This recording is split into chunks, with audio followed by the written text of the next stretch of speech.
Bien, buenos días.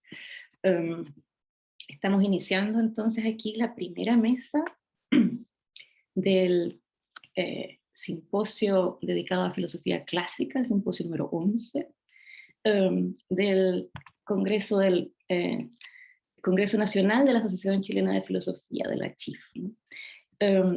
Entonces les agradezco su participación a quienes están aquí y vamos a pasar inmediatamente entonces a la presentación de las ponencias. Yo soy Paloma Baño de la Universidad de Chile y le paso entonces la palabra a Hernán Guerrero. Ya. Buenos días, bienvenido al simposio de filosofía clásica y comenzamos con la ponencia del señor Cristóbal Allison, que es estudiante de pregrado en licenciatura en filosofía de la Pontificia Universidad Católica de Chile y está a punto de terminar sus estudios con la tesis Escatología y Política en Platón, la doctrina de la transmigración de las almas como instrumento para consolidar la base moral de la ciudad ideal. Actualmente es investigador responsable de un proyecto de investigación y creación interdisciplinaria para estudiantes, Pastoral UC, que lleva por título El amor cristiano a la luz del Evangelio, Cristo como un llamado a la fraternidad universal, y asimismo es coordinador del Club de Lectura del Evangelio en Griego Antiguo de la UCA. Se interesa principalmente en filosofía clásica, sobre todo Platón y Aristóteles, y la filosofía hegeliana. Entonces dejo la palabra a Cristóbal, que va a presentar la ponencia titulada La razón y la voz articulada como cualidades no esenciales del ser humano. Pregunta. Breve consideración a partir de algunos escritos biológicos de Aristóteles. Cristóbal tiene 20 minutos para su ponencia. Bien, muchas gracias Hernán por la presentación, muchas gracias también a Paloma. Y primero que nada agradecer a CHIF por organizar este congreso y por darme la oportunidad de presentar en esta instancia, y agradecer también a los oyentes que están aquí presentes. Bien, voy a partir con mi presentación. Este es mi ponencia, como bien dijo Hernán, se titula La razón y la voz articulada como cualidades no esenciales del ser humano. Breve consideración a partir de algunos de los escritos biológicos de Aristóteles. Aquí logré agregar algún otro elemento que me cupo en la presentación con el tiempo, ahí calculé, entonces pude agregar también la sociabilidad, que era otro punto que voy a analizar brevemente. Bien. El presente trabajo tiene el propósito de velar que algunas de las concepciones antropológicas que se le atribuyen a Aristóteles resultan ser cuestionables a la luz de sus obras Historia Animalium y De Motu Animalium. En general se le ha achacado al filósofo ateniense el planteamiento de ciertas cualidades que serían aparentemente propias y únicas del ser humano. No obstante, se sostendrá que dichas cualidades sí son compartidas, en cierto grado, con otros miembros del género animal, por lo que las diferencias cualitativas propuestas por Aristóteles entre el ser humano y los animales no humanos vendrían siendo graduales y no esenciales. Los rasgos aparentemente propios de la esencia del ser humano que se buscan rebatir son A, su sociabilidad y capacidad de generar organizaciones políticas, B, su naturaleza racional, y C, por último, su capacidad de generar una voz articular. Respecto al primer punto de la sociabilidad, es reconocida la frase aristotélica acerca de la naturaleza humana que sostiene que el ser humano es por naturaleza un animal político, soion politikon. Las repercusiones de esta frase dentro del estudio humano han sido tremendas, pues la frase nos indica, a diferencia de lo que pueden creer otros autores como Hobbes, que el ser humano alcanza su plenitud y logra el buen vivir conviviendo en sociedad. Sin embargo, esta cualidad que atribuye Aristóteles al ser humano no es un rasgo distintivo del propio. En efecto, el filósofo ateniense sostiene en otras de sus obras menos estudiadas, pero no por ello menos interesantes, que la abeja, la hormiga y la avispa y la grulla también son animales políticos, politica, en tanto que actúan en vista a un bien común. Y aquí quiero destacar el término politica, porque no son solamente animales que se relacionan entre sí socialmente a partir de comunidades, sino que también son animales que son capaces de generar estructuras y organizaciones políticas, Y eso se evidencia muy bien en el caso de la abeja, la hormiga y la avispa, que son capaces de generar organizaciones políticas bien definidas, y que en estos tres casos vendría a ser nada menos que monarquías matriarcales, en donde hay una reina que gobierna a la clase obrera. Ahí ya podemos ver una distinción de clases, incluso una jerarquía, porque la reina vale mucho más que las obreras. Incluso en el caso de las hormigas hay una subdivisión de clases dentro de la clase de las obreras, que serían la clase de los soldados, que están destinados a proteger el hormiguero, y de esa manera podemos encontrar también una división del trabajo dentro de estas organizaciones, que vendrían a ser mucho más complejas que simples comunidades.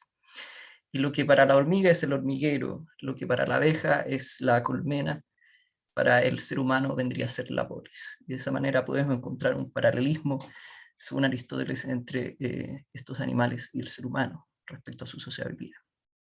Ahora, la diferencia del ser humano con el resto de estos animales sociales es que el ser humano es más social producto de su capacidad racional, nos dice Aristóteles en Política. No obstante, esta diferencia consistiría en una diferencia de grado y no en una diferencia sustancial esencial, como hemos visto. El segundo punto es acerca de la naturaleza racional del animal no humano. Se argumentará que el ser humano no es el único animal racional, sino que también otros animales poseerían un cierto tipo de racionalidad en base a Aristóteles. Al momento de hablar de una naturaleza racional de los animales no humanos de acuerdo al pensamiento aristotélico, ¿a qué nos estamos refiriendo? Por supuesto, no estamos afirmando que los animales poseen logos, pues como bien indica Sorabji, esto lo niega Aristóteles en varias partes de su obra. En efecto, el animal no humano carece de una facultad racional abstracta que le permita tener una noción acerca de lo universal y manifestarla lingüísticamente a través de la palabra, a través del logos. Así nos lo expresa Aristóteles también en Ética Nicómaco, cuando sostiene que los animales no tienen una creencia universal, kathoru. Entonces, ¿qué tipo de capacidad racional tendrían ciertos animales? Esta capacidad se expresaría como una disposición racional práctica que les permitiría discriminar entre lo conveniente y lo perjudicial. Ello basado en el hecho de que el filósofo ateniense adjudica el intelecto, el nous, y especialmente la prudencia, la phronesis, a ciertos animales. Pero en primer lugar, ¿qué entendemos por prudencia de acuerdo al pensamiento aristotélico? El filósofo ateniense lo considera una virtud dianoética, y la define en dos partes de su Ética Nicomaquea, como una forma de conocimiento consistente en saber lo que a uno le conviene, y como una disposición verdadera, acompañada de razón relativa a la práctica en cosas que son buenas y malas para el hombre. Básicamente, la prudencia consistiría en una sabiduría práctica, que permite escoger el mejor medio para obtener cierto fin. Asimismo, es notable destacar que la prudencia participa, por un lado, de lo particular, y por el otro, de lo universal. Respecto al primer aspecto, la prudencia delibera acerca de las cosas que pueden ser de otra manera, esto es, contingentes. Sin embargo, también participa del aspecto universal, en tanto que existe una aplicación del principio normativo universal a los casos particulares, a partir del silogismo práctico.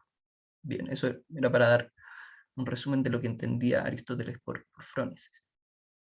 Esta capacidad racional anteriormente mencionada y que se describe en detalle en la Ética Nicomaquea también es compartida, según Aristóteles, y particularmente en sus escritos biológicos, por ciertos animales. El filósofo nos comenta que algunas bestias son también prudentes, frónima, aquellas que parecen tener la facultad de previsión para su propia vida. Entre aquellos animales que cuentan con dicha capacidad racional se encuentra el ciervo, la liebre, la cabra, el perro, el leopardo, la mangosta, el cocodrilo, la tortuga, la cigüeña, la comadreja, la grulla, el cuco y la abeja. Ya podemos ver que son varios que comparten esta capacidad. Entonces lo anterior lleva a preguntarnos, ¿es posible que ciertos animales no humanos, a través de la prudencia, que posee un vínculo con lo universal, como dijimos anteriormente, puedan tener cierta noción de lo universal, al igual que los seres humanos? Bueno, Boeri sostiene que cuando Aristóteles aplica el concepto de phronesis a los animales no humanos, hay que entender el significado de este concepto en un sentido laxo. Por lo tanto, en contextos donde se le asigna la frónesis a los animales, habría que traducir la palabra del griego más bien como sagacidad en vez de prudencia. O sea, habría que dar cuenta de un sentido más débil de la palabra, del que comúnmente se utiliza para referirse a los seres humanos. Y parece ser que efectivamente esa es la posición de Aristóteles, pues no parece, sin embargo, que el intelecto, nous, entendido como inteligencia, phronesis, se dé de igual modo en todos los animales, ni siquiera en todos los seres humanos, nos dice Aristóteles en el De Anima.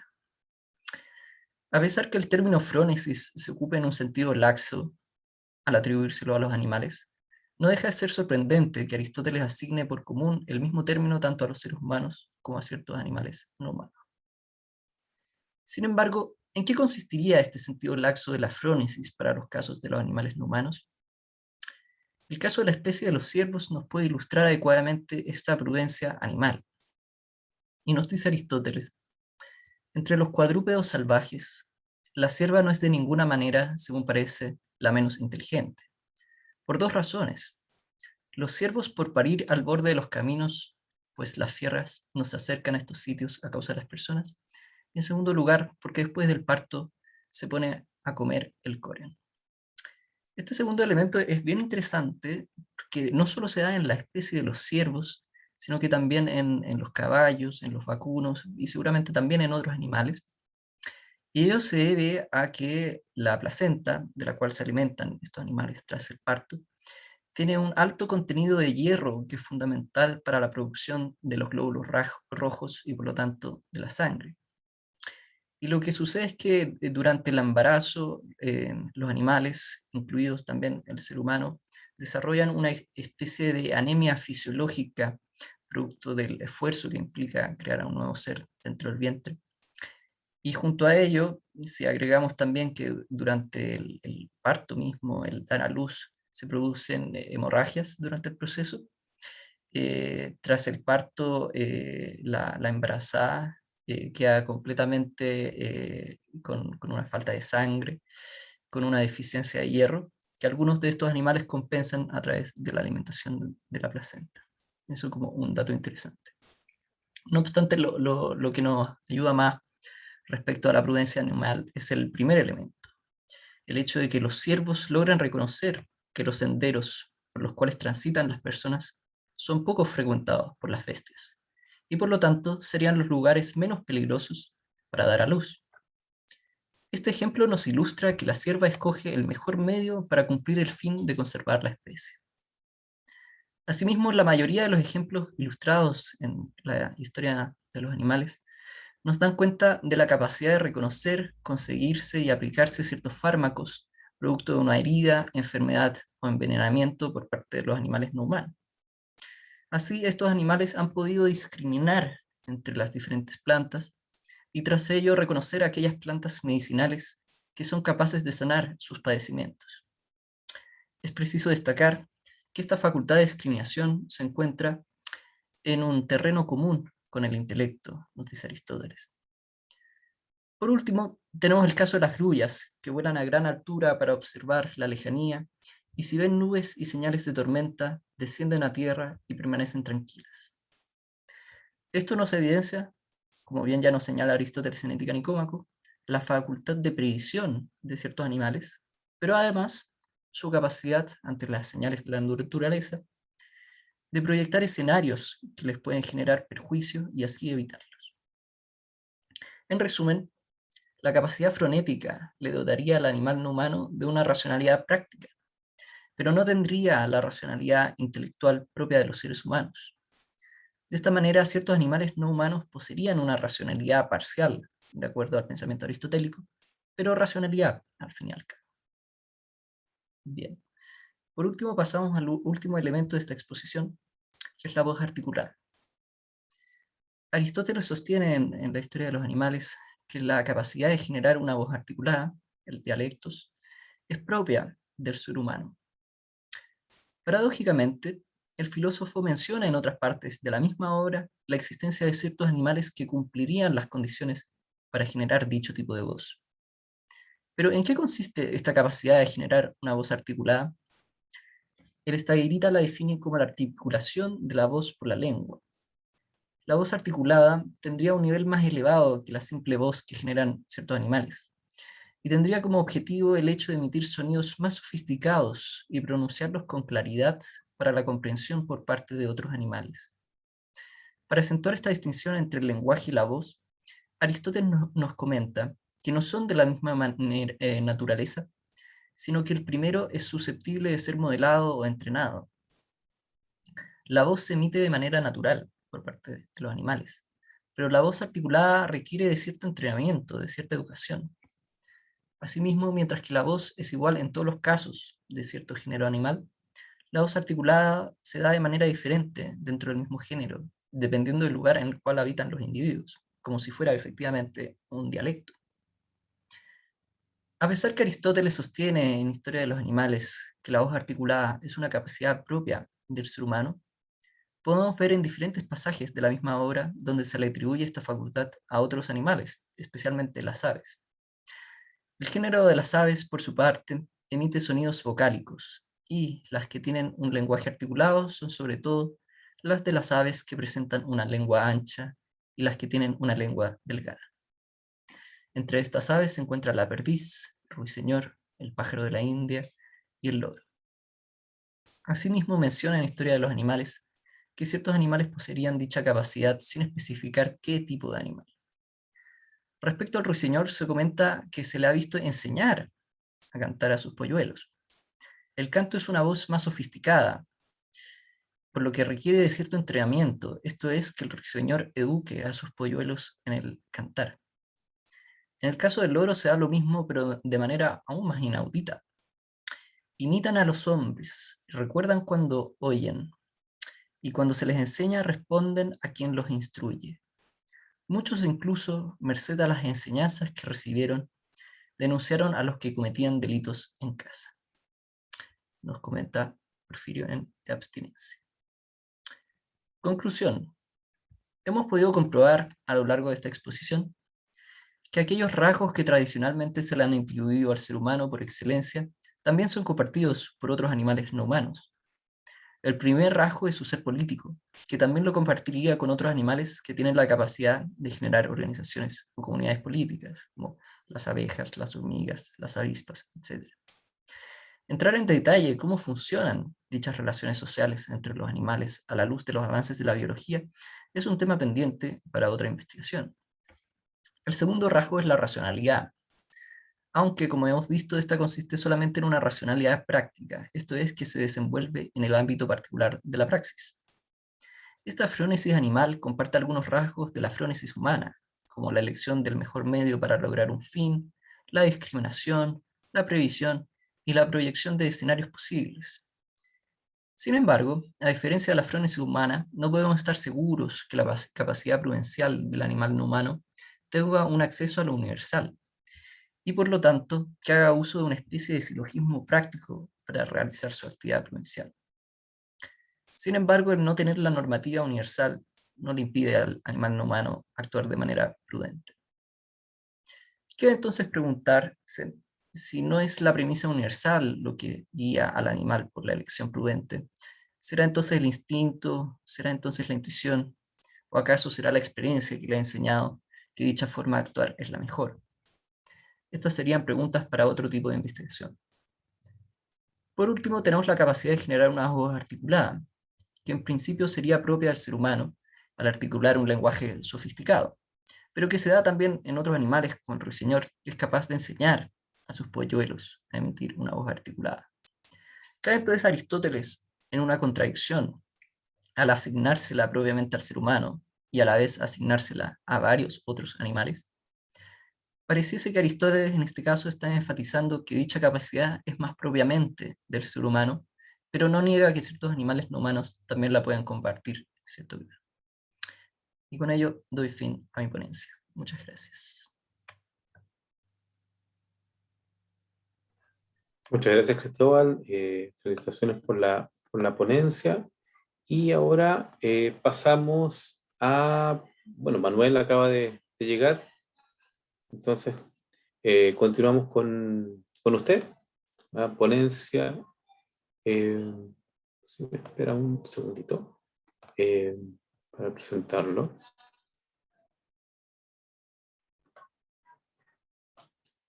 Entonces, bueno, Manuel Pérez Ayala es psicólogo clínico, tiene un magíster en bioética y actualmente cursa el cuarto semestre del doctorado en filosofía.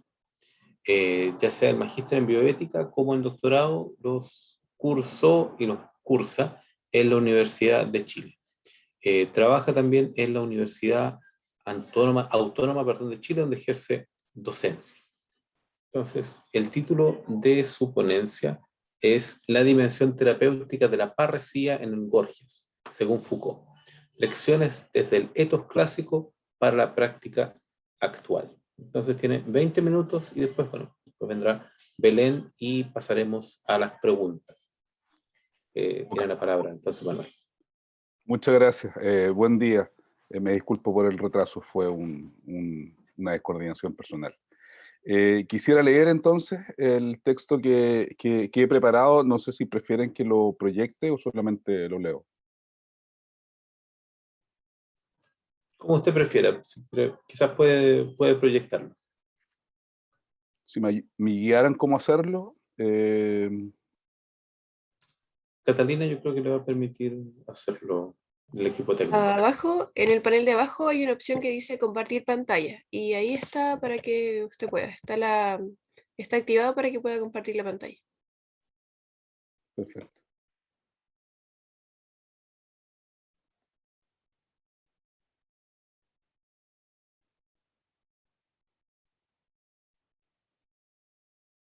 ¿Me confirmarían si se ve ahí? Sí se ve ahora. Perfecto, ahí está. Entonces, muchas gracias. Entonces, el título de mi presentación es La dimensión terapéutica de la parresía en Gorgia, según Foucault, desde el etos clásico a la práctica actual. Introducción. La curación de los males humanos por medio de la palabra cuenta con una larga tradición, y en la Grecia arcaica y clásica se presentan varias expresiones de que le dieron forma de manera progresiva. Si bien es parte de una tradición cultural, Platón bien pudiese ser considerado el inventor de la psicoterapia del sentido moderno, por cómo abordó conceptos vinculados a este tratamiento verbal entre dos seres humanos a través de varios de sus diálogos. Quizá una de las alusiones más directas aparece en el Cármides, donde se entiende como la anterior epodés, que era el conjuro en Salmo, fue luego racionalizada y convertida en logos kalos, o bello discurso, siendo verdaderamente capaz de proporcionar salud al alma y al cuerpo. El efecto, una actitud infundida de sofrosine, que entre sus múltiples interpretaciones se consideraba una mesurada y lúcida compostura con respecto a todo aquello que forma el alma humana, creencias, saberes, sentimientos e incluso impulsos. Platón explica que bajo la acción de la palabra, que encanta, el alma del oyente y consecuentemente su cuerpo, en la medida de lo posible, se serenan, esclarecen y ordenan, se sofrosinan. Y todo esto de forma natural por la virtud que tiene en sí lo que dice y por la disposición personal de quien oye eso que se le dice. O de otra manera, la epodé consigue la sofrosina en el alma, donde la curación por la palabra, a través de la palabra, es mediada y conseguida por la existencia en relación relator-oyente, como diada curador-paciente. Esta es una disposición personal que supone entrega, ofrecimiento y confianza. De ahí que la voluntad actitudinal del que imita la epodea ha de ser idónea en sus logos kalos. Esto es, en cuanto que su contenido y su forma estén rectamente encaminados a la situación concreta del alma de quien consulta. Otros diálogos también dan cuenta de elementos relacionales que inciden en las interacciones curativas, como el Alcibíades y la idea patente del cuidado de sí, o el Fedro, que junto a lo relativo al enamoramiento también expone las ideas platónicas sobre etos, farmacón y como elemento central el alma humana. A través de este trabajo se pretende explorar y discutir sobre las nociones terapéuticas aportadas por Platón a través del Gorgias. Se revisará a través de tres ejes: retórica y etos, la dimensión terapéutica de la parresía del Gorgias, según Foucault, y logos y etos en el acto terapéutico, para cerrar con una conclusión. 1. Gorgias, retórica, etos. Platón acostumbraba a deliberar a través de sus diálogos en cómo se conduce y gobierna a otros como a sí mismo, describiendo las condiciones necesarias tanto en la esfera de la constitución física como anímica, específicamente del alma, en este caso. Se ha discutido sobre cuál es el real tema central del Gorgias, si la retórica o más bien lo moral, representado en lo justo o injusto. O básicamente, la moral es el ejercicio político, posibilitado por el uso de la retórica, con el conocido posicionamiento de Platón al respecto. Lo cierto es que hace controversia sobre la retórica como la exclusiva vía participativa para la actividad política ateniense, entendiendo que en la Grecia de Sócrates, más que una formación o adiestramiento, la oratoria era una necesidad, un mínimo para proyectarse en las artes políticas. El texto muestra que a consideración de Sócrates, no solo la retórica es el objeto que trata sobre los discursos, como responde Gorgias ante la consulta sobre el arte que profesa, sino que varios otros.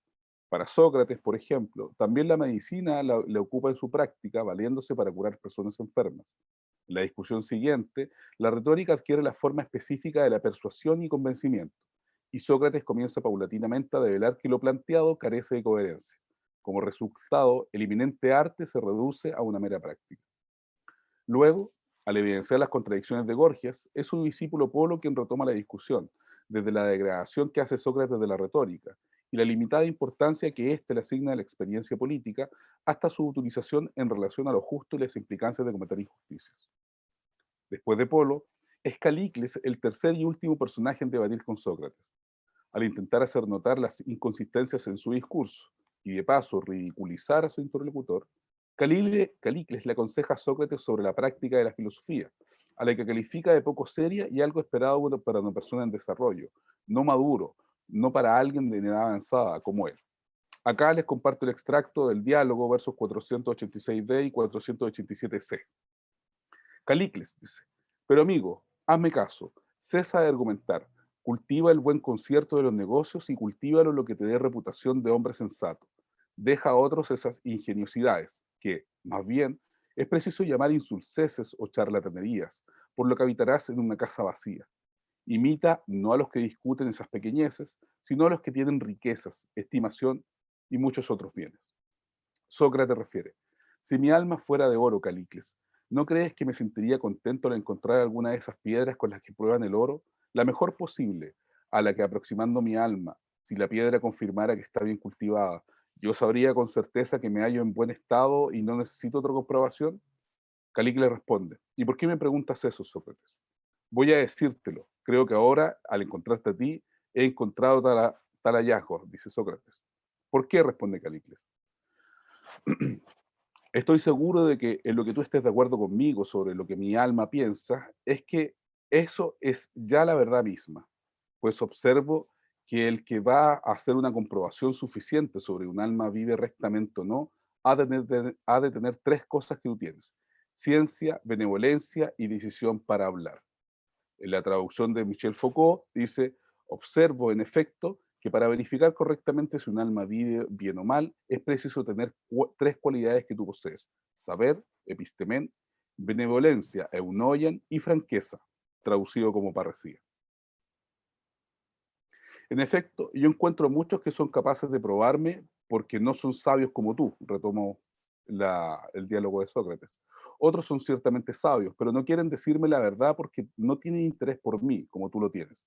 Estos dos forasteros, Gorgias y Polo, son sabios y amigos míos, pero les falta decisión para hablar y son más vergonzosos de lo que conviene. Y cómo no, han llegado a tal grado de timidez que, por vergüenza, ha osado cada uno de ellos a contradecirse a sí mismo en presencia de muchas personas y sobre asuntos de máxima importancia. En cambio, tú tienes todo lo que los demás no tienen. Estás suficientemente instruido como podrían confirmar muchos atenienses, y estás bien dispuesto para mí. Cierro la referencia al diálogo. En síntesis, y no sin mediar ironías hacia su contenedor intelectual, Sócrates reflexiona hasta su monólogo final, que la mejor política, el mejor modo de vida es precisamente el que él ejerce, aquel que no trata de agradar, sino de procurar el mayor bien practicando un actuar virtuoso. Para Echenique, el Gorgias es uno de los diálogos en que se capta la esencia de la ética socrática, donde relaciona la naturaleza del alma humana y su conexión con la acción moral. De acuerdo con esta concepción, además, lo que podría denominarse la vida moral del ser humano se vuelve completamente internalizada. Las excelencias morales, la justicia y la templanza en particular, se conciben como aquellas disposiciones de estas partes anímicas que dotan al alma de un arreglo ordenado y armónico interno. Luego, esas actividades psíquicas, arregladas o en orden, fruto de las excelencias morales, determinan la calidad de una vida humana. 2. La dimensión terapéutica de la parresía en el Gorgias, según Foucault. La parresía, escrita por Foucault, es una noción principalmente política, como acto que modela en toda su perfección posible la búsqueda de una coherencia entre el decir y el ser, o entre el ser y el decir, entre etos y logos. En la parresía platónica, puesta en acción a través de Sócrates, el modo de vida es el correlato fundamental de la práctica del decir veraz. Por eso mismo, la parresía tiene que ver con la manera en que se vive, como de dar cuenta de sí mismo, con el estilo de vida, con la manera de vivir.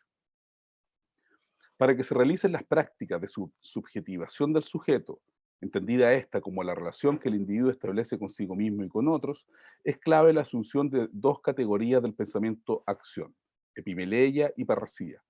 Como forma de veredicción, la parresía se enfrentó a otras existentes en la antigüedad como la profecía, la sabiduría, la retórica, esta última en el campo de la política porque la persuasión allí era necesaria. Fue una expresión fundamental en la filosofía, pues se asumió como un modo de vida. La parresía es una práctica de sí y es un nexo de unión entre el cuidado de sí y el cuidado de los otros, el gobierno de sí y el gobierno de otros, en palabras de Foucault. Por consiguiente, puede considerarse como una actividad ética y psicagógica, un modelo de conducta que permite nuevos espacios para el diálogo transformador. Como búsqueda de la verdad, la parresía es un concepto central porque expresa tanto una cualidad moral, un ethos, como por otra parte un procedimiento técnico, una tecné, indispensables para transmitir el discurso verdadero. Esta franqueza es la libertad, la apertura que permite lo que ha de decirse, cuando haya de decirse, en la forma que se considere conveniente decirlo, como ejercicio de subjetivación del discurso verdadero. Para Foucault, la cuestión de decir la verdad tiene una relación directa con el ethos, en cuanto tiene el carácter de obligación, y entre otros, se cuestionaba el ethos de aquel para quien decir la verdad constituye un deber. Este decir todo puede identificarse con ciertas prácticas filosóficas y se comprende con mayor claridad ante un conjunto de preceptos teóricos y prácticos que demandan el propio cuidado de sí de quien filosofa. Es así como de manera conjunta a la parresía, el cuidado de sí se transforma en un imperativo. Es la filosofía como fundamento teórico, regla práctica, instrumentalización técnica del cuidado de sí. Cita textual de Foucault. En Discurso de Verdad, conferencia sobre el coraje de decirlo todo, Foucault describe 4 textos en los que Platón comenta sus definiciones y apreciaciones sobre parresía. República y Leyes, libros 3 y 8, los 3 primeros. Pero específicamente, acota, es en el Gorgias en donde la parresía adquiere una dimensión distinta que en los tratados anteriores. Acá, Platón la expone como acto de prueba y toque para el alma, dando a entender que es una de las 3 condiciones que permiten therapeue. Explica al respecto Foucault, leeré una cita textual de él. Cuando un alma quiere tener una piedra de toque, vale decir, si el alma se busca en su voluntad atenderse, de cuidar de sí misma, si quiere encontrar una piedra de toque que le permita discernir cómo se encuentra su salud, esto es, la verdad de sus opiniones, necesita a alguien, otra alma, que se caracterizará por la episteme, el saber, la eunoia, la benevolencia y la parresía. Tenemos aquí, me parece, dice Foucault, la primera formulación en el pensamiento griego de parresía como elemento constitutivo e indispensable de la relación entre almas. Cuando un alma cuida de sí misma, cuando quiere ocuparse de esa epimeleia auto que es fundamental, cuando quiere terapeustai a sí misma, atenderse, necesita de otra alma y esa otra alma debe tener parresía. Cierro la cita textual. Con lo anterior, Foucault enfatiza que la parresía está siempre ligada a una práctica entre, al menos, 2 interlocutores. Esto es decir, uno solo puede cuidar de sí a condición de contar con la ayuda de alguien y sobre ese alguien se posa como un compromiso la parresía. Además, dentro de una denominada pragmática del discurso, la parresía debería ser considerada como el conjunto de caracteres que legitiman y garantizan la eficacia de los discursos del otro en la práctica del cuidado de sí, porque la parresía caracteriza el discurso del otro en el cuidado de sí. Sintetiza Foucault, nueva cita textual. La parresía es precisamente la manera como el que dirige la conciencia de otro debe aprovechar el momento adecuado para hablarle como se debe, manteniéndose, por consiguiente, libre de las necesidades de la argumentación filosófica y de las maneras obligadas de la retórica y las pomposidades de la diatriba. Cierro cita textual. Al parecer, Foucault resumía que el etos se encontraba precisamente en la transparencia de la sinceridad que debe transmitir el logos, sin dobles lecturas ni fines subrepticios, sin trivialidades que distraigan ni embellezcan vacíamente, que no sea lo curativo o lo acordado de lo pactado. Expone, por consiguiente, la estructura del pacto individual, del pacto direccional de la parresía, en el cual se trata de lo siguiente: cuando te doy consejo que me demanda hablar con franqueza, no me contento con decirte lo que estimo verdadero, solo lo digo en la medida en que eso es efectivamente lo que yo mismo soy. Estoy implicado en verdad de lo que he dicho. Cierro cita textual a Foucault. Esta implicación del sujeto de la enunciación en el enunciado de la palabra es la característica central, porque da a entender que quien realiza tal acción es en sí mismo representante de esa acción, justamente por el cultivo que hace de ella la práctica cotidiana, que deviene hábito. Para Foucault, la parresía, según idea platónica, no puede disociar la acción de quien la ejecuta, incluso le postula como agente del conócete a ti mismo. Al año siguiente, Foucault retomará su análisis del Gorgias del tipo de relación que establece la parresía, esta vez centrándose más en el discípulo que en el retor, en lo que podría ser el primer antecedente de su empleo en lo que refiere a la práctica de la dirección de conciencia. Cuestionando lo servicial o no de la retórica, anticipa lo que sucederá con el advenimiento del cristianismo, donde la verdadera transformación del alma debe producirse por medio de una retórica de la confesión, pero desde una terapéutica que se aplica a la sociedad en su conjunto, solo que asociado a la idea de purga esta vez o purificación. Centrándose en el Gorgias, complementa que el hablar sincero aparece ya como diálogo filosófico a través de la dinámica del interrogador y el interrogado, quien busca y quien es buscado, como práctica de dirección de conciencia. En esta práctica destaca el rol de quien oficia de guía. El proceso dialéctico que propone Platón es una profunda reflexión filosófica sobre el alma. Una vez que ha cometido falta, se necesita de consejos para, si fuese necesario, reconocer tal falta y saber cómo no volver a hacerlo. En síntesis, ya sea como virtud técnica o modo de vida, el discurso parresiástico actúa sobre las almas y luego les dirige. Describiendo los actos del ser humano que son objeto de cuidado y cómo han de serlo, donde Platón fundamenta la soberanía de la acción moral a través del logos, Foucault distingue el etos expresado a través de la verdad. 3. Logos y etos en el acto terapéutico. En la antigua Grecia, los primeros atisbos de therapeuen como tal consistían en el cuidado de la fisis.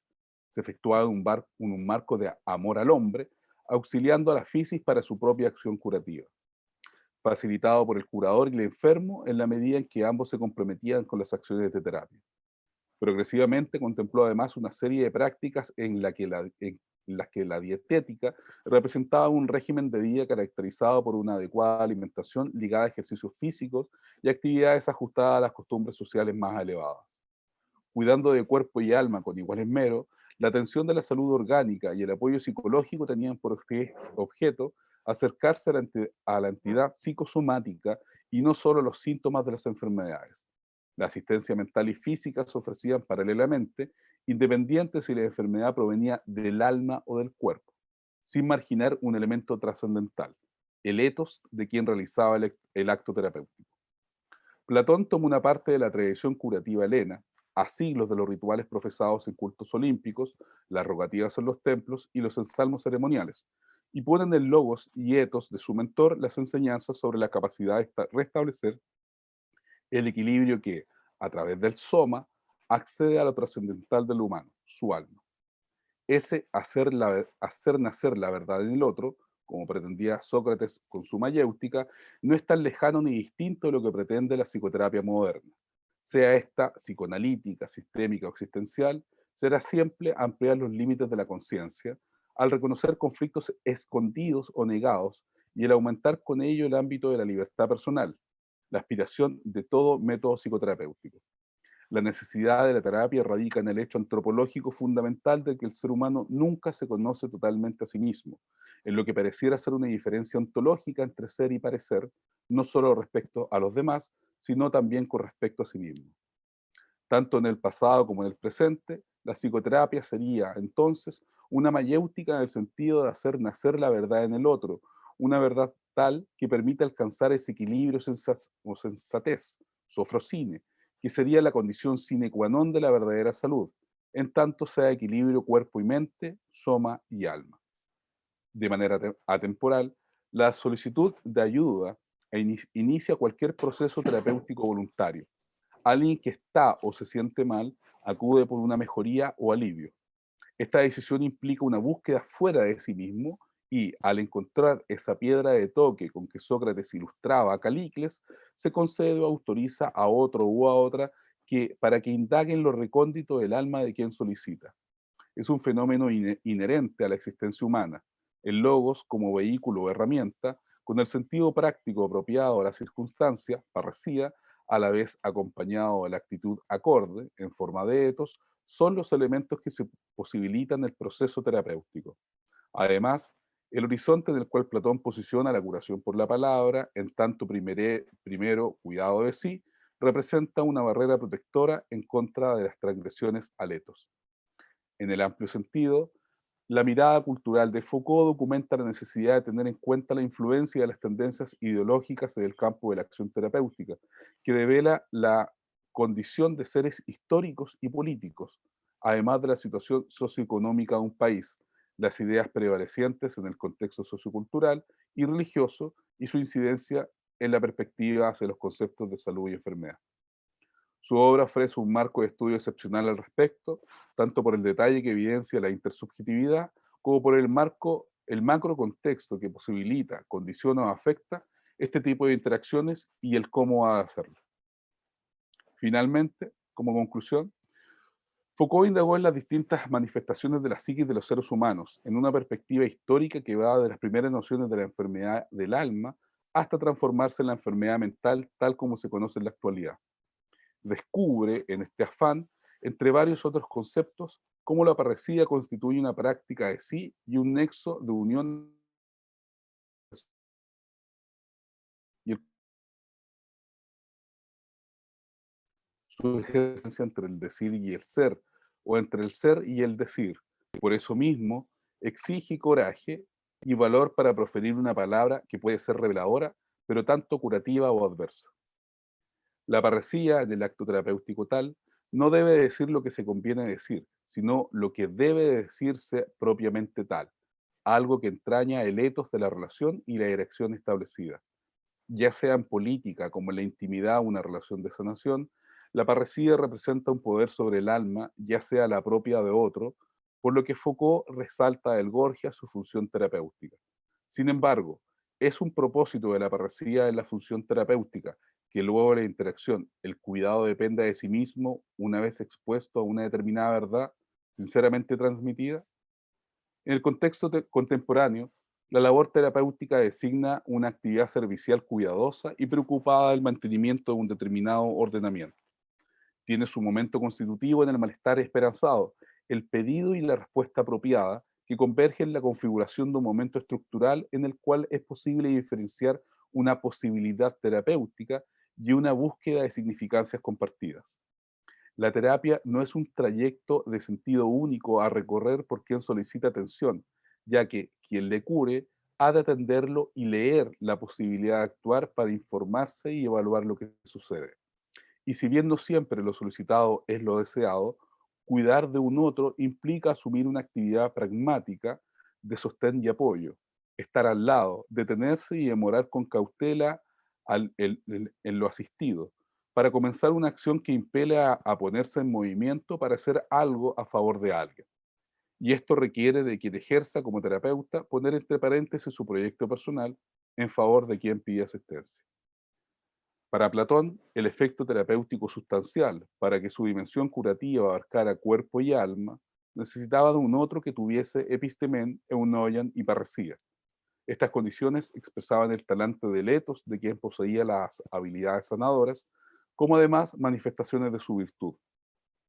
Antes excluyentes, hoy relegadas, conviene repensar y, por qué no, actualizar las cualidades de esta dinámica, en tanto también dinámico es el ser humano, que como un ser en constante construcción, no debe permitirse olvidar la esencia de sus procesos terapéuticos, menos en la actualidad. Con esto termino mi presentación. Muchas gracias por su atención. Muchas gracias, Manuel. Estamos bien en el tiempo y continuamos ahora con Belén Cornejo, que ella es licenciada en Filosofía por la Universidad de Chile, es estudiante del Magíster en Filosofía de la misma universidad y sus principales áreas de interés son Historia de la Filosofía y Platón.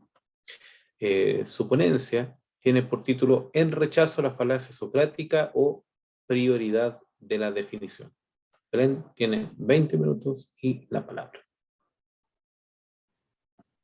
Muchas gracias, Hernán, por la presentación y muchas gracias a ambos por la organización de este simposio y al equipo técnico también, por supuesto, que está asistiendo y es muy importante. He preparado un PowerPoint para el día. Esta es la primera vez que voy a presentar con un PowerPoint en un congreso de filosofía, pero tengo algunas razones para haber hecho esto en contraste con lo que suelo hacer, que es leer mi ponencia, pero no me voy a detener en eso porque no es el asunto de mi presentación, sino que mi objetivo es rechazar una investigación, una interpretación de los diálogos socráticos o tempranos de Platón. Aquí ustedes pueden ver el índice de mi presentación, las partes que tiene. Comenzaré, por supuesto, explicando cuál es la interpretación de los diálogos tempranos que voy a rechazar. Esto es una parte pequeñita de mi tesis de pregrado, así que pido disculpas para algunos que se van a repetir el plato. La falacia socrática es el nombre que Peter Gitsch le dio a un presunto principio, se podría decir que o tesis que habría sostenido Sócrates. Disculpen que quiero poner el puntero, pero no puedo. Ahí sí. Que habría sostenido Sócrates en los diálogos socráticos, y en tiempos algo más recientes, Benson llamó a este principio, o a esta falacia, el principio de la prioridad de la definición, y defendió también que Sócrates lo sostendría en los diálogos tempranos. Voy a estar atacando, entre comillas, voy a rechazar la interpretación de Benson, pero creo que mi argumento también vale para el de Gitsch, pero en la medida en que discuto directamente con Benson, el objetivo de mi presentación es más bien acotado. Esta es la formulación que Benson hace de este principio de la prioridad de la definición, y está compuesta por estas dos partes. Alguna se podría preguntar por qué se habla de el principio de la prioridad de la definición y no de los principios, porque tiene dos partes, pero ese es un punto que no es relevante para mis efectos ahora. Pero es importante sí tener en cuenta que el interés que para Benson tiene discutir si Sócrates afirma o sostiene este principio de la prioridad de la definición radica en explicar por qué él se interesaría por preguntas del tipo ¿qué es? En un conjunto de diálogos. A mí en realidad me parece dudoso que se trate del mismo tipo de preguntas en todos estos diálogos. Si bien sabemos, quienes hemos leído todos, algunos de ellos, que los personajes suelen discutir preguntas en términos parecidos. En el Eutifrón, por ejemplo, que es el diálogo en el que me voy a centrar, se discute, ¿cierto?, en el laques, ¿qué es la valentía? Pero pese a esa formulación similar, a mí me parece dudoso que se trate del mismo tipo de pregunta. Ese es un punto en el cual no me voy a detener, pero es importante tener en cuenta de que ese supuesto el supuesto de que se trata el mismo tipo de preguntas está a la base de la interpretación de Benson, porque él cree que este principio podría explicar el interés de Sócrates por hacer estas preguntas, ya que el conocimiento de la respuesta a estas preguntas de la forma que es, tendría un estatuto epistémico prioritario respecto a otros conocimientos, de una manera que está especificada en estos dos principios. De tal modo que saber qué es F sería necesario para saber, por ejemplo, si un particular, para predicar correctamente F de un particular. Yo no voy a comentar ahora toda la evidencia textual que discute Benson, me voy a centrar en el Eutifrón, y esto lo hago también porque ya este diálogo fue muy citado entre quienes ya rechazaron la interpretación de Peter Gitsch, que escribió en un tiempo bastante anterior a Benson. Ahora bien, según Benson, en el Eutifrón se documenta solamente la primera parte de este principio de la prioridad de la definición. Por lo tanto, yo voy a acotarme a rechazar que en ese diálogo Sócrates sostiene esa parte del principio. Ahora quisiera detener un poco en el contexto dramático de este diálogo, más allá de las citas, porque este es un punto importante para mi argumentación acá, porque al final quiero mostrar que cómo, atendiendo al contexto dramático del diálogo, uno puede llegar a una interpretación distinta del diálogo de la que sostiene Benson. El Eutifrón nos narra, es cierto, el encuentro entre Sócrates y el mántico Eutifrón, que en el diálogo debe su nombre, a las afueras del pórtico del rey, donde el arconte rey informa a los acusados y también recibe acusaciones. Eutifrón le explica a Sócrates que él ha llegado a este lugar para denunciar a su padre por homicidio, lo cual asombra mucho a Sócrates, con razón, ¿cierto? Y el mismo Eutifrón le explica las circunstancias de estos hechos.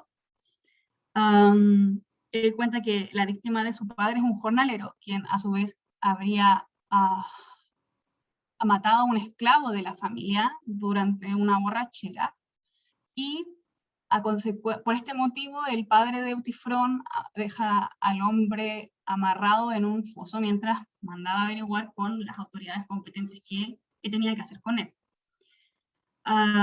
Pero pasó demasiado tiempo y el jornalero murió, y es en estas circunstancias que Eutifrón decide denunciar a su padre por homicidio, lo que causa la indignación de su familia. Ahora bien, este caso, visto a ojos contemporáneos, es claramente un delito, es decir, el actuar del padre constituye claramente un delito, pero esto no es tan claro a ojos de los griegos. Por ejemplo, porque el jornalero no tenía los mismos derechos que un ciudadano libre como el padre Eutifrón, entonces es probable que el padre Eutifrón tenía derecho incluso a ejecutarlo de inmediato, si es que hubiese descubierto el jornalero, digamos, como se suele decir, con las manos en la masa, mientras que asesinaba al esclavo. Pero ese no es el punto que indigna a la familia de Eutifrón, es decir, que Eutifrón está denunciando a su padre por un delito que en realidad es dudoso desde el punto de vista del marco legal ateniense, sino que lo que les indigna es que Eutifrón está denunciando por homicidio a su padre. Él mismo nos informa de esto. Eutifrón dice que sus parientes dicen que es impío que un hijo enjuicie por homicidio a su padre, porque, y aquí se entienden mal Sócrates la actitud de la divinidad frente a lo pío y lo impío.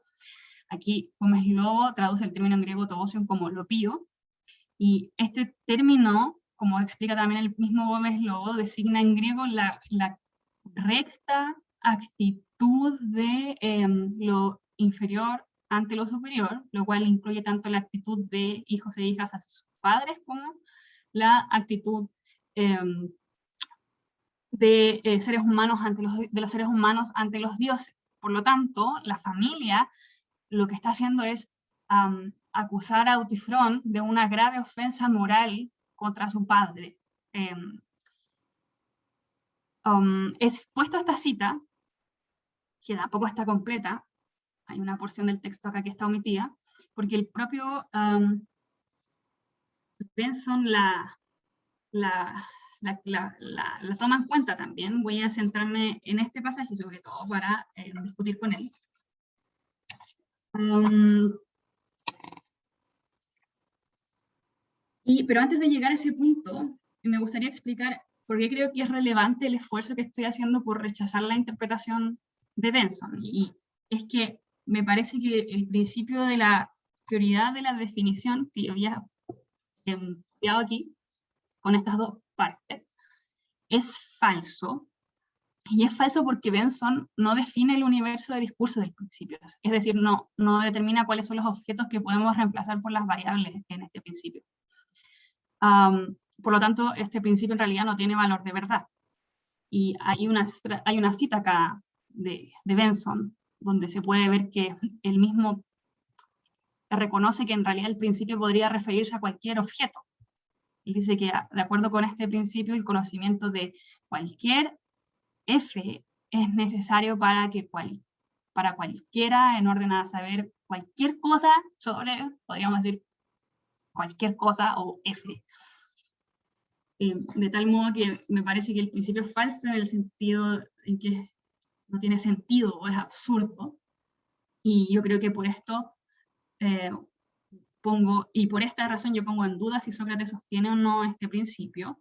Y esto no se trata, por supuesto, de que Sócrates no pueda equivocarse, sino se trata de que desde el punto de vista de una interpretación caritativa, no podemos comprender por qué alguien sostiene una determinada tesis si no comprendemos también aquellos aspectos o aquel punto de vista bajo el cual esa persona considera que su tesis, por muy equivocada que esté, es verdadera. Por lo tanto, tendríamos que tratar de interpretar las afirmaciones de Sócrates, tratando de fijar también en qué medida estas podrían considerarse como verdaderas. Y si yo creo que haciendo ese trabajo uno podría zanjar la cuestión de qué es lo que sostiene él en este texto, en el Eutifrón. Sin embargo, invocando el mismo principio de calidad de la interpretación de los demás, yo tendría que explicar también por qué Benson le achaca este principio de Sócrates en el texto. Eso es lo que voy a hacer antes de concluir rechazando la interpretación de él. Aquí tengo nuevamente una cita, pero yo creo que Benson, la conclusión a la que llega Benson se explica por dos supuestos de su interpretación, que en realidad no son las razones que él cree que tiene para afirmar que Sócrates sostiene este principio de la prioridad de la definición, sino que yo creo que son dos supuestos que están implícitos en su interpretación, ya sea que él lo reconozca o no. Y el primero de ellos es que Benson considera como evidencia textual a favor y en contra de que Sócrates sostiene este principio, intervenciones de este personaje, pero aisladas del contexto dramático de la obra. Me gustaría detenerme quizá en por qué él considera la evidencia textual de esa manera, pero prefiero llegar al final de la presentación antes de ver si puedo detenerme en otra cosa. Con respecto a este pasaje que yo les decía que él cita, Benson reconoce que a Sócrates hace un movimiento, aquí lo estoy citando, entre reconocer que Eutifrón no teme estar haciendo algo impío, a asumir que Eutifrón cree saber con exactitud cómo son las cosas divinas y los actos píos e impíos, hasta exigirle que le enseñe qué es lo pío. Y de ahí él concluye que en este pasaje Sócrates estaría afirmando una instancia del principio de la prioridad de la definición, que es la siguiente. Si Eutifrón sabe que perseguía a su padre por homicidio pío, entonces él sabe que es lo pío. Y este punto me lleva al segundo supuesto de la interpretación, porque yo creo que la interpretación de Benson tiene una aspiración sistemática que él no justifica. Porque como ya les había comentado, él asume que distintas preguntas son el mismo tipo de preguntas en los diálogos, y él trata de buscar una explicación común o una justificación común para realizar tal tipo de preguntas, pero no solamente eso, sino que él además considera una gran variedad de problemas que aparecen en los diálogos también como el mismo tipo de problemas. Por ejemplo, en este diálogo, el problema de si el acto de acusar por homicidio del propio padre es pío o impío sería un problema. Voy a volver al principio del siguiente tipo, de saber si X es F. Igualmente en el Cármides, el problema de saber si el joven Cármides es sensato o no, también tendría esta estructura. Pero a mí no me parece que eso está justificado, pero creo que esta pretensión sistematizadora sí explica por qué Benson no define quizá el universo de discurso del principio, porque de esa manera, aparentemente, uno podría incluir en este principio una gran variedad de problemas o de preguntas en los diálogos para tratar de comprenderlos bajo la misma doctrina socrática.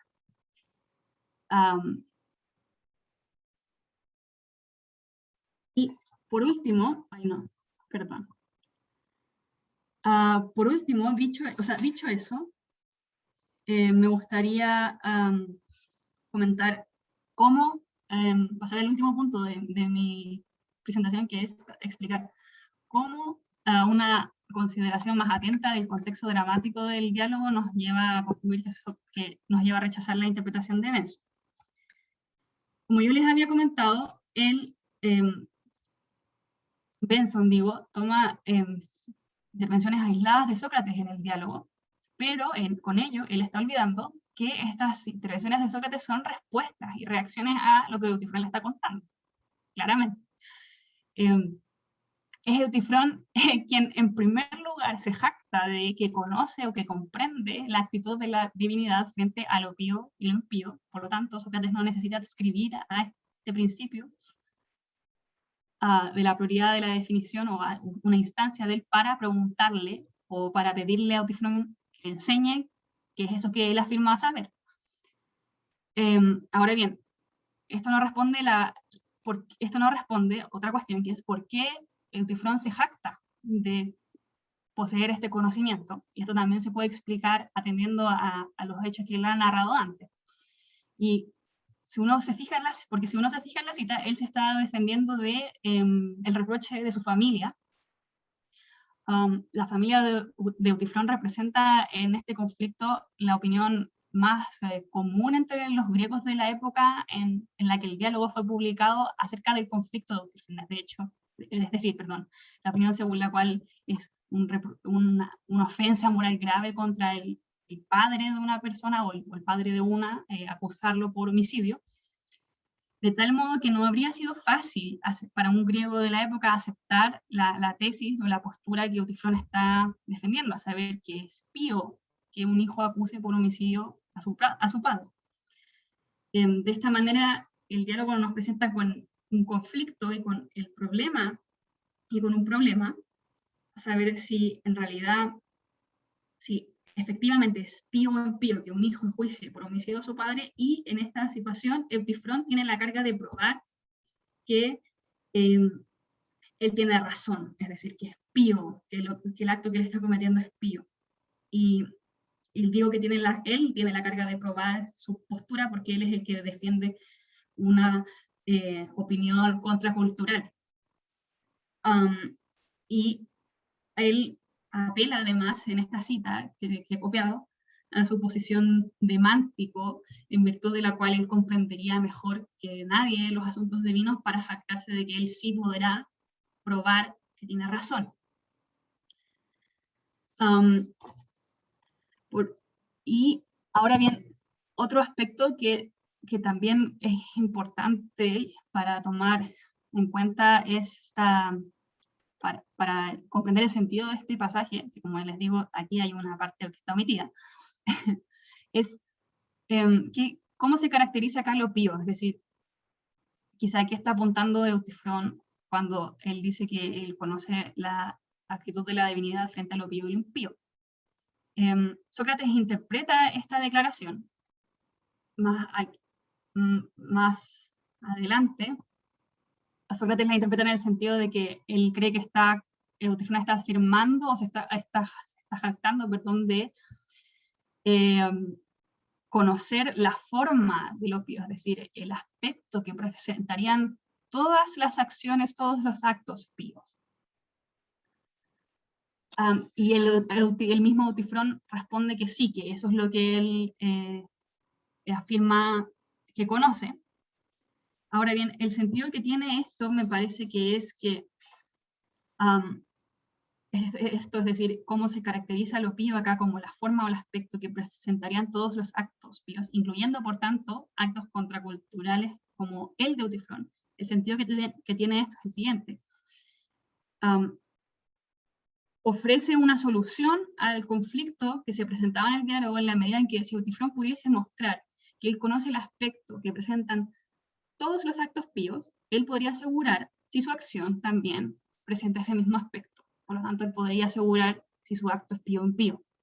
Y esto es lo que aparece en lo que el propio Sócrates sugiere también en otro pasaje, donde él le pide a Autifrón que le enseñe cuál es la forma de lo pío, la voy a leer, a fin de que dirigiendo a ella la mirada y usándola como modelo pueda afirmar que tus actos y los de cualquier otro son píos si son como ella, y que son impíos si no lo son.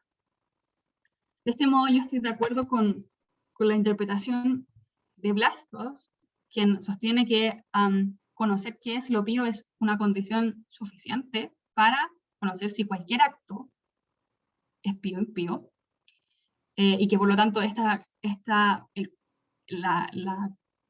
la forma de lo pío acá ofrece en realidad un criterio para resolver casos controversiales de acciones pías o impías.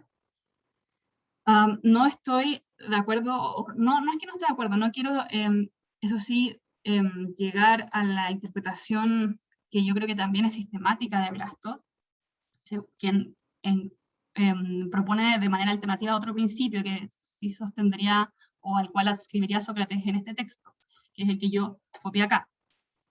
El principio de si se sabe qué es F, entonces se sabe si se está predicando F correctamente sobre cualquier cosa, se sabe si algo es F. No me estoy pronunciando sobre si Sócrates sostiene un principio alternativo de esta forma, finalmente. Pero, ¿cuál es la conclusión con respecto a la discusión con Benson de todo esto? De que no es necesario que Sócrates ni Autifrón adscriban a este principio de la prioridad de la definición para que ellos se pregunten qué es lo pío, sino que esta pregunta aparece en el diálogo, o surge la necesidad de plantearse esta pregunta en el diálogo porque se presenta un conflicto entre los personajes, quienes no se ponen de acuerdo acerca de lo que hace a una acción pía o impía. Y es este problema lo que prepara, o lo que, voy a decirlo así, justifica que los personajes empiecen a discutir este asunto. No tanto que es el conocimiento de saber qué es lo pío sea prioritario en alguna especie de prioridad epistémica con respecto a saber si cualquier cosa es pía o impía. Esa ha sido mi presentación. Muchas gracias. Ahí está la referencia de la foto, que es importante. Hoy en día hay que citar las fotos también, así que ahí está para que la tengan en cuenta. Muchas gracias. Ok, muchas gracias, Belén. Y con esto terminamos las 3 ponencias de la mañana. Son las 10:12, de acuerdo con mi reloj. Tenemos unos minutitos para preguntas y después nos encontraríamos unos 10 minutos más tarde, si les parece. Démonos unos 5 o 10 minutos para preguntas. No sé si alguien quiere levantar la mano.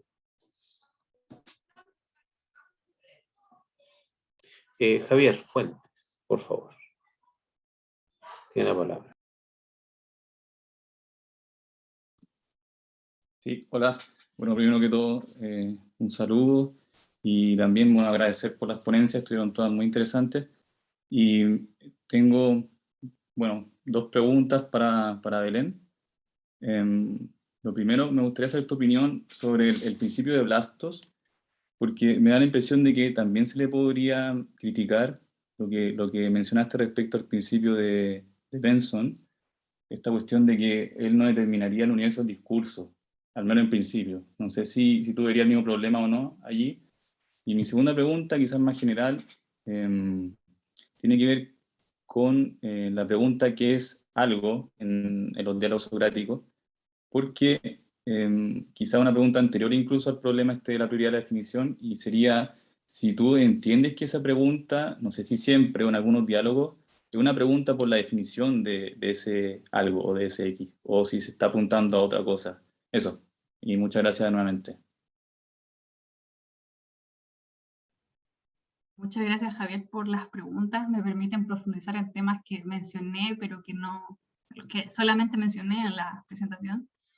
Con respecto a la primera pregunta, yo creo que sí podría imputársele a este principio de Blastos el mismo problema que yo mencionaba,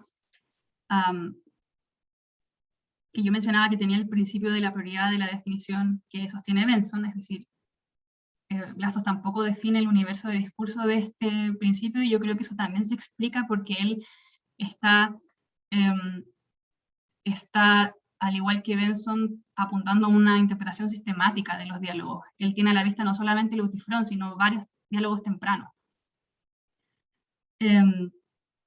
Ahora bien, él cuando rechaza, en la parte del artículo de Blastos que yo tenía a la vista, en la parte en que él rechaza el principio de la prioridad de la definición, o en realidad la falacia socrática, porque él está discutiendo con Kitsch, pero yo creo que es lo mismo.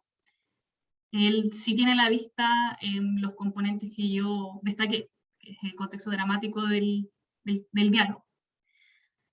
Con respecto a la segunda pregunta, si a mí me parece que se trata, estas preguntas en términos de qué es algo, se trata de la pregunta por la definición por definiciones. Claro, yo creo que lo primero que uno tiene que considerar es que, ¿cierto?, este término definición es incluido por los intérpretes, es decir, es una manera de comprender el sentido de estas preguntas, y muchos intérpretes, el mismo Benson, por ejemplo, reconocen que es oscuro, qué significa interpretación ahí, definición ahí. Y la pregunta yo creo que es ¿por qué? Y yo creo que eso tiene que ver con una dificultad quizá de los textos. Esto es un poco especulativo, lo he estado pensando en el último tiempo más o menos sola, así que qué bueno que tengo la oportunidad de compartirlo. Pero me parece que un problema que tiene hablar de definiciones en estos diálogos es que para tener una, digamos, teoría acerca de definiciones de entidades, uno tendría que también, además, determinar, bueno, primero sobre qué hay definiciones, determinar el universo de discurso de estas definiciones, pero yo creo que los diálogos eso es difícil, porque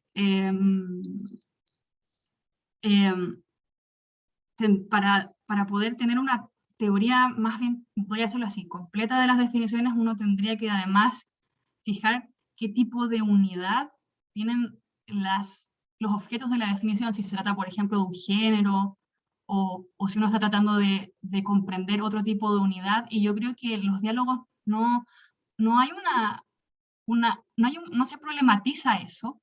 Por ejemplo, en el Eutifrón se asume nomás que la forma de los píos es la forma que presentan todos los actos píos, pero más allá de eso no hay una consideración sobre distintas,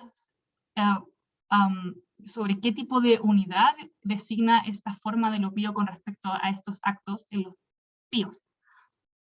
Y por eso yo creo que no es claro, que no se puede decir que no es claro, y por eso yo creo que no es claro, no es fácil sostener que se está hablando, que se está buscando definiciones. Pero yo creo que eso tiene que ver con una dificultad de los textos, y no me sorprendería que no sea el sentido de estos textos proponer una teoría sobre la búsqueda de definiciones. Eso. Esa sería mi respuesta. Gracias.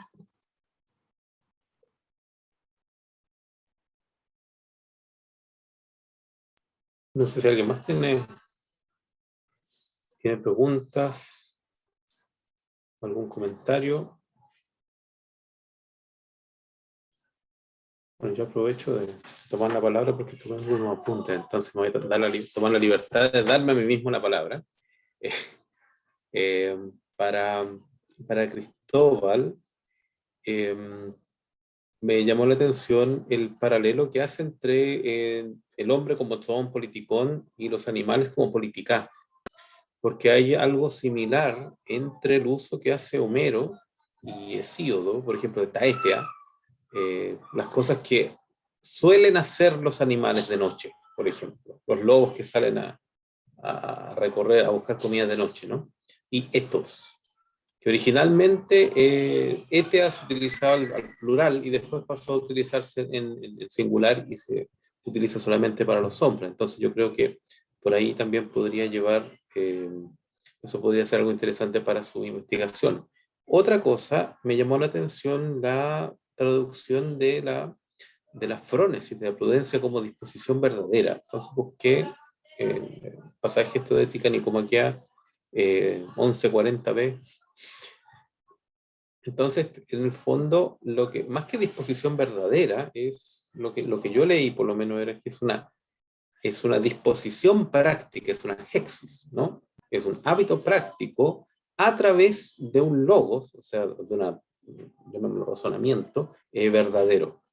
Entonces, más que la disposición sea verdadera, sería una disposición práctica que ocurre a través de un logos verdadero. Entonces, esas precisiones solamente. Manuel, eché de menos que una definición de parresía. No sé si podría darnos una definición, porque en el Sí, fondo usted etimológicamente parresía es o sea, franqueza, ¿no? Es hablar de todo, pero también etimológicamente, como digo, viene de paz, todo, y resis, que es hablar sobre todo, ¿no? O sea, en el fondo que uno no tiene miedo a revelar, bueno, todo lo que sea, incluso las cosas incómodas. Entonces me gustaría que diera ¿cómo se llama? Una definición. Y Belén, finalmente, aquí lo noté un poco más, porque era un poco complejo lo que estaba pensando. Entonces, en el fondo, si no me equivoco, es la posición, la posición que usted estaba atacando, ¿no? Que hay una búsqueda directa de la definición. Y uno podría decir incluso de qué es F, ¿no? Y uno podría decir en cierta medida que Sócrates está haciendo trampa, porque uno podría decirle, bueno, si ponen ridículo a toda la gente, bueno, ese F podría ser que Sócrates ya lo conoce, pero él dice que no lo conoce. Bueno, entonces, en el fondo, podríamos decir que en estos diálogos llamados aporéticos, Sócrates más bien busca llegar a la definición de una manera negativa, o sea, utilizando la contradicción, ya sea al interior del argumento, ¿no? O sea, porque el resultado del Eutifrón, por ejemplo, es que Eutifrón estaría siendo pío e impío al mismo tiempo. Es pío porque ¿cómo se llama? Lleva a un asesino ante el tribunal, pero está siendo impío porque está yendo está faltando el respeto al padre, ¿no? La debida veneración. Entonces ahí habría una contradicción, pero también podríamos aplicar a este F, no sabemos muy bien de qué se trata, pero si se contradice o es incompatible con esto que aparece como F, también podríamos decir, bueno, entonces este predicado es compatible con F, por lo tanto sirve para su definición o no. Esas son mis preguntitas. Esperemos 5 minutos. Cristóbal no se había levantado la mano.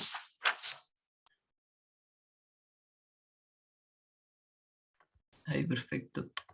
Que sí, muchas gracias también por ese comentario. Es bien interesante el tema del ethos, que al principio era esta guarida donde se refugian los animales, y luego pasa a ser básicamente el carácter del ser humano. Y de hecho creo que Heidegger se toma eso para decir que el ethos es la morada del ser, donde encontramos cobijo o algo así. Eso por un lado. Y respecto a la traducción, la voy a tener que verificar, porque yo tomé la versión de Gredos, como también la versión de José Luis Calvo. Y yo me baso principalmente en la versión de José Luis Calvo, porque encuentro que la traducción del griego es mucho mejor.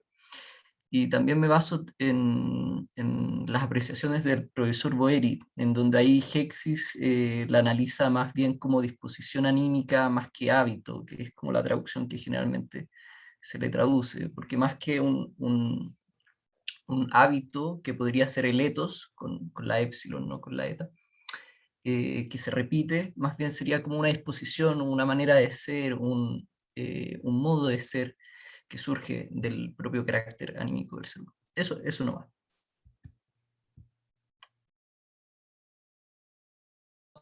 Manuel. Sí, se me escucha bien, ¿cierto? Que he tenido algunos problemas con la señal. Sí, la definición que hace Foucault de la parresía, que se supone que le dedicó los últimos años de su vida también a investigar, entre otros conceptos, tiene que hablar con ese hablarlo todo, pero también con el hablar veraz, con el transmitir tal vez lo que se tenga que decir, decía él, como sin temor por sus efectos. Por eso también lo posiciona como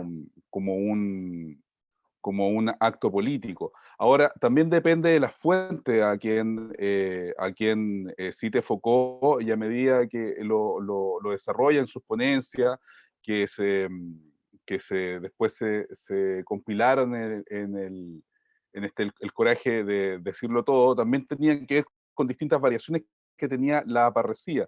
Y algo que me llamó la atención personalmente es que en conversación con la profesora Brenda López del Departamento de Literatura de la Universidad de Chile, la profesora Brenda, haciendo análisis de un texto de Eurípides, donde se supone que el primero donde está atestiguado el concepto de parresía, que es el ión.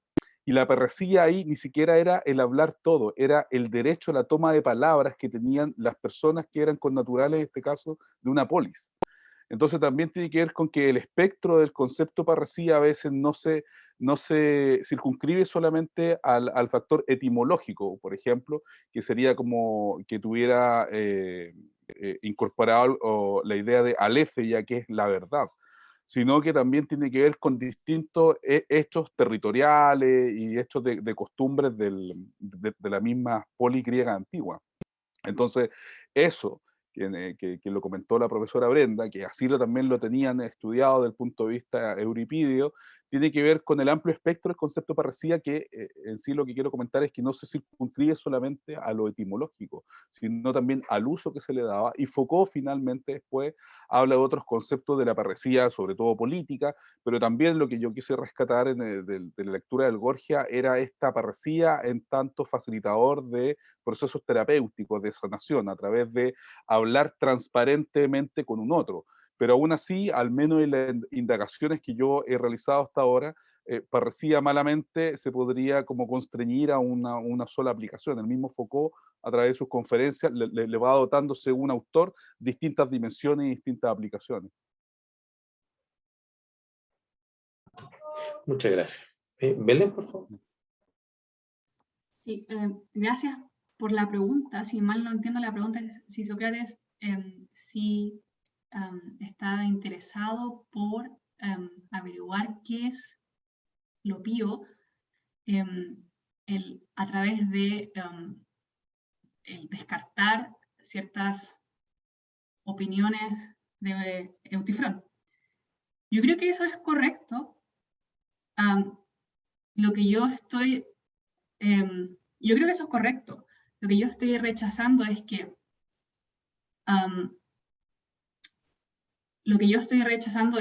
que lo siguiente, que en un conjunto de diálogos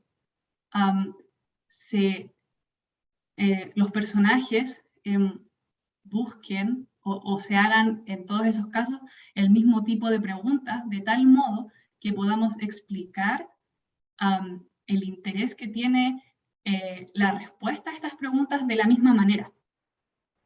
Eso es lo que yo estoy descartando, eso es lo que yo estoy quizá descartando de la misma manera tal como la precisa en realidad Benson, es decir, según este principio de la prioridad de la definición, porque yo creo que nuevamente lo que hace surgir el problema de qué es lo pío en el Eutifrón es que los personajes presentan un conflicto acerca de lo que hacen las acciones pías e impías, y en esa medida, por supuesto que Sócrates, Eutefrón y probablemente todos los involucrados en el conflicto estarían interesados en saber qué es lo pío, es decir, aquellos que hacen las acciones pías e impías. Y yo creo que sí, que Sócrates sí está interesado en ese punto también. Espero haber explicado cuál es mi intención. Yo no tengo problemas con eso, por supuesto. Mi problema, y donde yo creo que es más difícil, es ver cuál es la relación entre estos diálogos que aparentemente tienen una estructura similar. Ok, muchas gracias. Entre paréntesis, Sócrates, por supuesto que estaba interesado en saber qué era lo pío, porque a él lo estaban acusando propio de impío, entonces, de impiedad, así que no era, venía recién de enterarse de la acusación, entonces su vida estaba en juego. Sabemos cómo fue a terminar eso. Entonces, bueno, quedamos acá, yo creo que volvemos en unos 15 minutos, o porque es la hora, o continuamos directamente. Paloma. Perdón, Hernán, yo por lo que veo cómo está organizado esto es que hay un nuevo link, o sea, una nueva sala de Zoom para la siguiente mesa. Si me estoy equivocando, por favor, corríjame el equipo técnico o los demás. Eso significaría que cerramos aquí la sesión y que entramos de nuevo de otra manera, digamos, volvemos a golpear una nueva puerta, digamos, para entrar a la otra mesa. Está programada para las 10:30, es decir, para este exacto instante. Yo les propondría que, dado que probablemente nosotros, o la mayoría de nosotros siga en la siguiente mesa, que nos tomemos unos 3 minutos al menos, porque me imagino que también van a entrar personas que no han estado en esta sesión, van a entrar directamente a las 10:30. Entonces, para no hacerlos esperar mucho a los otros, digamos, que nos tomemos unos 3 minutitos y entremos. Exactamente, tienen que ingresar a la otra sesión que está para las 10:30 y esta sesión se finaliza, se suponía que era hasta las 10:15, pero podía ser hasta las 10:30. Ok, muchas gracias entonces y nos vemos. Vamos a tener que ponernos vivos. Gracias a para entrar a la otra Catalina. sala. Gracias a ustedes, Listo. estuvieron muy interesantes las Gracias, que estén exposiciones. bien. Chao, que Gracias. estén bien. Chao a todos, muchas gracias. Gracias. Chao, chao, que estén muy bien.